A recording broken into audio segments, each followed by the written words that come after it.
Guys, magandang araw sa ating lahat and welcome back ulit sa channel natin. So, bali ngayon guys, ang isi-share ko sa inyo kung paano ba ako naglalagay ng label doon sa mga projects natin. Like dito, ito, paano ba or ano ba yung mga ginagamit nito. So, ngayon guys, para makagawa tayo ng ganitong label, makikita nyo. Ang kagandahan kasi nitong label na to guys, ano na siya, laminated. So, ibig sabihin, pag laminated, ibig sabihin nun, bago yung tinta or itong yung letters natin dito, may top coating siya. Kaya, kahit mabasa ito guys, hindi siya nabubura. Kasi may parang plastic pa siya na, or yung laminate, or laminated. Kaya, hindi siya basta-basta mabubura. So, para makagawa tayo ng ganito guys, ang kailangan natin, itong brother na label printer. Itong labeler natin. Ito. So, ang model ng meron ako guys is ano nga model nito? PT D600. So, ito yung model na ginagamit natin dito guys. Pwede naman kayong gamitin nyo ang keyboard lang. Pero para kasi sa akin, gumagamit ako ng PC. Makikita nyo, ito yung working area nung printer natin. So dito ako nagta-type, gaya nito, Junox TV. Dito ako nagta-type kung ano yung ilalagay ko dyan. Tapos dito guys, para accurate yung size ng ganito, teka lang. Accurate yung size ng sticker na gagamitin nyo, or gagamitin natin. Yung paglalagyan nyo mismo, gaya nito, guys. Gaya ng main natin dyan. Saan na ba yung main? Ito. Sinusukat ko to. Itong mismo, itong MCB mismo, sinusukat ko kung gaano siya kapal. Or ano yung length mula dito papunta dito. So, ang nakuha ko kasi yan guys, nasukat ko na yan. So, bali, 35 yan mm guys. Kaya ito, makikita nyo, itong sticker na to, yan, dyan yung pinaka-umpisa niya, 0, tapos dito sa 35. So, pag naglagay ako ng main dyan, for example, main, yan. Tapos, para masintro or masinter yung main natin guys, ang gagawin lang natin, ito. Yan. So, nasa center na siya. Pwede kang magpalit ng fonts dito. Maraming pagpipilian. Nasa inyo na yan. Tapos, sa size naman guys, marami din tayong sizes para dito sa sticker na to. So, ito yung available sizes niya guys. May 12mm, 18, 24. Yan. So, yan yung mga sizes niya. Depende na sa inyo guys kung ano yung gagamitin or ano yung mas pabor sa inyo. Pero para sa akin guys, ang lagi kong ginagamit, ito. Yung 12mm para dun sa mga MCB label. Then pag yung mga malalaki naman, like for example, mga MCB, ang ginagamit ko doon 24mm na. Para mas siya, mas malaki, mas bold, mas nakikita. Tapos ito yung 12mm guys, ito yung kapal ng 12mm. Meron, ito naman yung 24mm. Mas makapal pag isa. Tapos, pag hindi mo pa binalatan tong kasi tape natin, ito. Yung bala niya. Ito, ganito itsura niya. So, ito, binibili ko lang din to sa online, guys. Pag doon kayo bumili mismo sa mga office warehouse, mga ganon, masyadong matakas kaya message kayo sa akin kung saan ako nakakabili ng ganitong mas mura. Tapos, ang kagandahan naman ng sticker na to guys, pag nagkabit ka, madikit siya guys, tapos, pwedeng yung kalahati lang ang tatanggalan mo ng balat. Yan. Makikita niyo yan. Yan. Mamaya i-demo ko sa inyo guys kung paano. Yan. So, ano pa bang hindi ko na-discuss dito? So, okay na ata. Dito, gumagamit tayo ng ah, PTD 600 na labeler. Gumamit din ako ng PC para makapag-type dito para mas maganda yung working area natin. Hindi dito lang sa screen, hindi lang dito sa keyboard mismo ng labeler. Kaya mas prefer ko na may PC na ginagamit.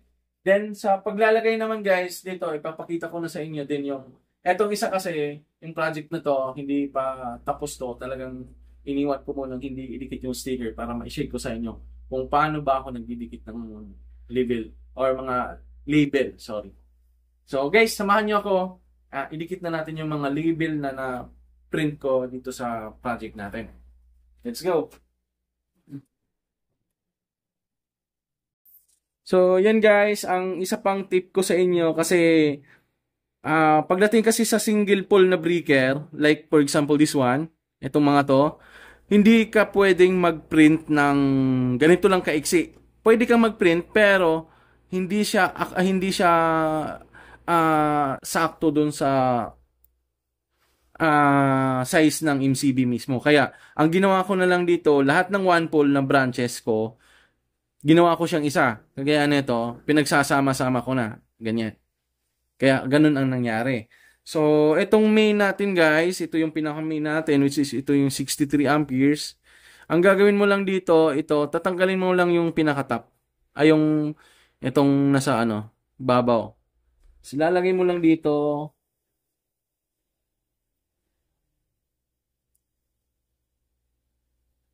Yan. Tapos pag nadikit mo na siya guys, pwede mong tanggalin yung natira. Ah, minsan gumagamit ako nito guys kasi hindi kaya ng kuko ko. Yan. Yan na yung main natin. Make sure lang guys na align din. Dito naman, hindi kayo mahihirapan pag ganitong distribution box yung kukunin nyo kasi may linya na siya mismo. Hindi na kayo, hindi na magtatabingi-tabingi yung gawa niya. So, ito namang next natin, yung Zone 1.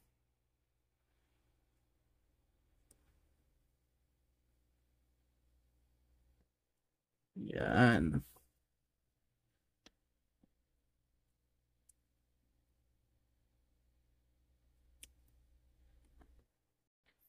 Para naman dito sa mga branches natin guys. Ganun lang din yung gawin nyo guys. Ganyan. Ah.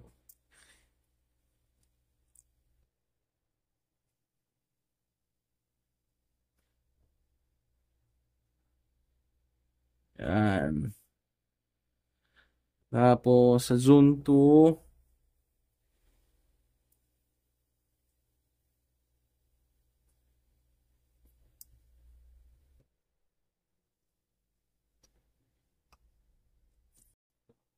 Para naman dun sa branches natin guys. Ito.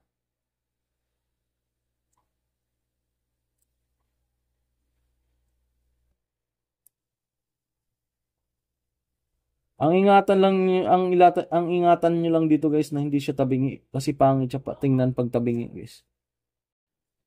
Yan, naidikit na natin lahat. So tatanggalin na natin yung natira.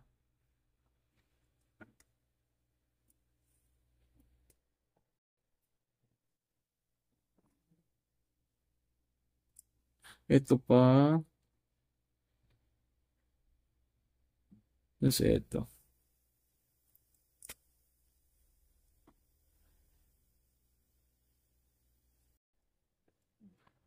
Yan, so naikabit na natin dito guys. Next natin dito sa baba naman. Ito yung over under voltage natin guys. Protector. Lagyan din natin ng label.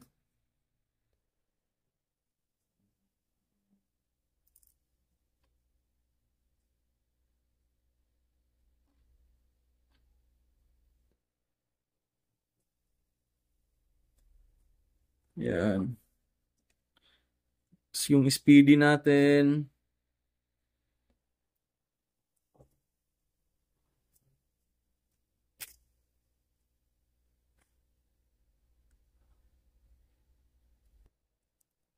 Pagdating naman sa ganitong speedy, itong voltage guys, halos same lang to guys ng size nung MCB natin, 35 mm. Dito din sa RCCB guys, ganun din. Kaya hindi na kayo gaano mahihirapan dun sa sizes. Kasi halos pare-parehas lang. Yan. Tapos itong branches natin para sa zone 5-6. Guys, kung may tanong kayo kung hindi nyo naintindihan, paki-comment na lang po dyan sa comment section para ma-assist ko kayo. Yan. So, naidikit na. Tanggalin natin. Pagkadikit. Natira. Yan.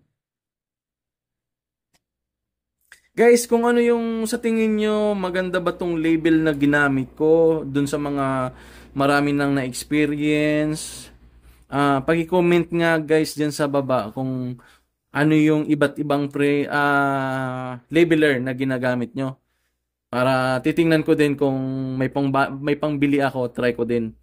Kung sa tingin nyo mas maganda, paki-comment na lang guys dyan sa baba. Para matry ko din. Yan. Tapos dito na tayo sa baba. Sa zone 3.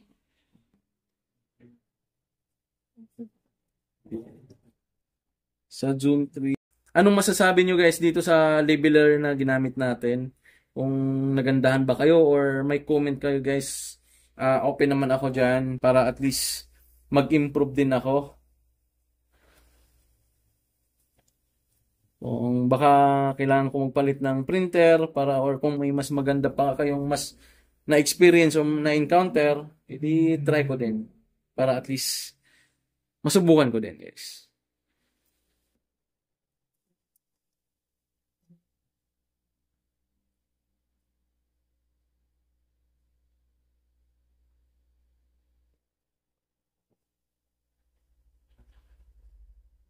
Pag nag-order pala kayo guys doon sa sa shop natin, kung gusto nyong palagyan ng label, pwede naman basta mag-message lang kayo sa akin para ma-ready din namin. Kung sa Lazada yan, kailangan i-message nyo ako agad kasi para magawa namin na agad ng paraan bago namin ma-ship. Baka kasi mag-message kayo, nabalot na namin, hindi na namin malalagyan.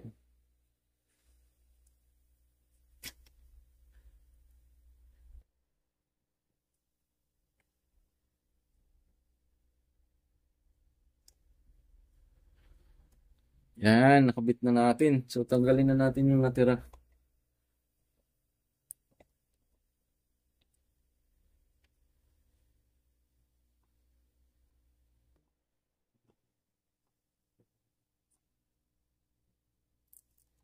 Pa-comment ako guys kung ano yung masasabi nyo regarding dito sa label na ginamit natin.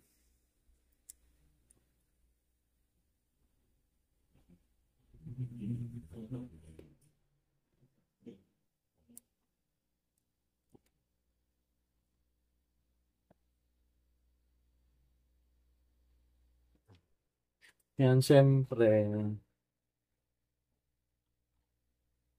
Lagyan natin ng June Aux. Tatak June Aux to guys.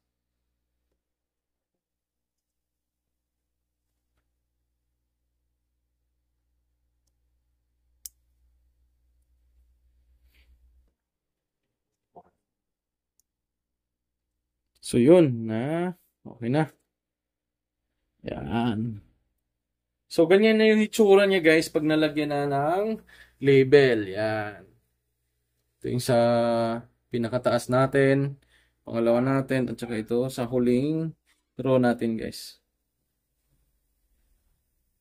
Anong masasabi nyo guys? Maganda ba siya or hindi? Pangit?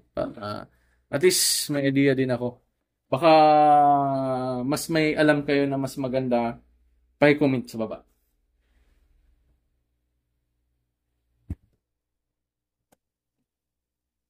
So, yan na yung project natin guys. Natapos na natin. Yan. Para makita yung label. Yan. Pero para sa akin, ang ganda niya. Hindi ko lang alam kasi hindi ko pa naman na-encounter yung ibang ano kasi.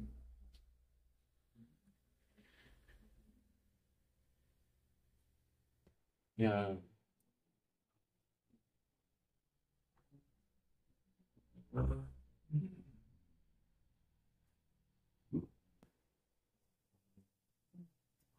Sige. So, ito na guys, yung finished product natin. Kung nagustuhan nyo yung ginamit natin na labeler, meron naman sa online ito or may nabibili naman sa mga for example, mga office warehouse, meron naman nabibili sa ganun.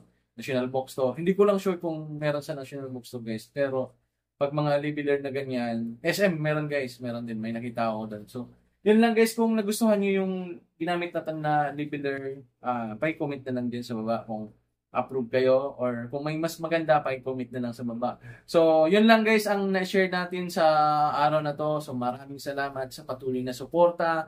Kahit hindi na tayo ganong active sa YouTube, nandyan pa rin kayo na laging sumusuporta sa channel natin. Maraming salamat sa walang sawang pagsubaybay sa mga videos natin. Yun lang guys, maraming salamat and see you in our next video. Salamat!